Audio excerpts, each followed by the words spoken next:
12 வயசு ஒரு பெண் பிள்ளைக்கு சிறுநீர் பிரச்சனை.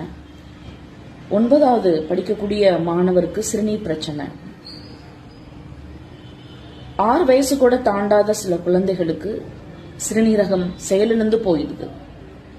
ஸோ ஏன் இதெல்லாம் நான் சொல்றேன் அப்படின்னா, ஜஸ்ட் இன்னைக்கு ஒரு ஹாஸ்பிட்டல் போயிருந்தேன். எனக்கு ஆக்சுவலா உடம்பு சரியில்லை. பெட்ல ஒரு குழந்தைய வச்சுட்டு ஒரு அம்மா அழுதுட்டு இருந்தாங்க. என்ன அப்படின்னு கேட்டா, சிறுநீரகம் செயலிழந்து போச்சு அப்படின்னு சொல்றாங்க. டாக்டர்லாம் கைவிரிச்சிட்டாங்க. இன்னும் கொஞ்ச நாள் வேணா டயாலிசிஸ் பண்ணி பார்ப்போம் அப்படிங்கிற மாதிரி சொல்றாங்கன்னு சொன்னாங்க. இதுக்கு என்ன மெயின் ரீசன், ஏன் இந்த வயசுல அப்படின்னு கேட்கும்போது அவங்க சொன்ன வார்த்தைகள் ரொம்ப வேதனையா இருந்தது. ஜங்க் ஃபுட்ஸ் இதுக்கு காரணம், முதற் காரணம் வந்து ஜங்க் ஃபுட்ஸ் தான்.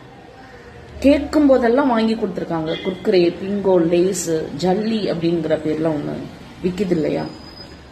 ஏன் அதெல்லாம் நீங்க வாங்கி கொடுக்குறீங்க அப்படின்னு கேட்கும்போது, அவ கேட்ட அடம்பிடிப்பா, அது கொடுக்கலைன்னா அப்படியே சாப்பிட மாட்டா, ஸோ அதனால நாங்க வாங்கி கொடுத்து பழக்கம் பண்ணோம் அப்படின்னு சொன்னாங்க.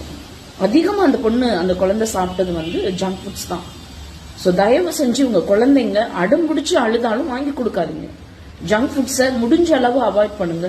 It's very very dangerous. உங்க குழந்தைங்களோட ஹெல்த்துக்கு ரொம்ப அதிக பாதிப்பை உண்டு பண்றதுன்னா ஜங்க் ஃபுட்ஸ் தான். நிறைய கேன்சர் ப்ராப்ளம் வருது, மூளை பாதிக்கப்படுது, கல்லீரல், நுரையீரல் எல்லாமே குழந்தைங்களோட உடல் உறுப்புகள் அனைத்தும் பாதிக்கப்படுறது ஜங்க் ஃபுட்ஸ்னால தான்.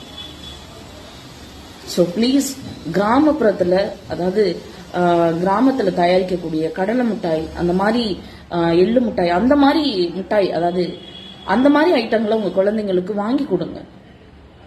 ஓகேவா? ஸோ வீட்டில் முடிஞ்சளவு வீட்டில் பண்ணி கொடுங்க. குழந்தைங்க கேட்க மாட்டாங்க. நான்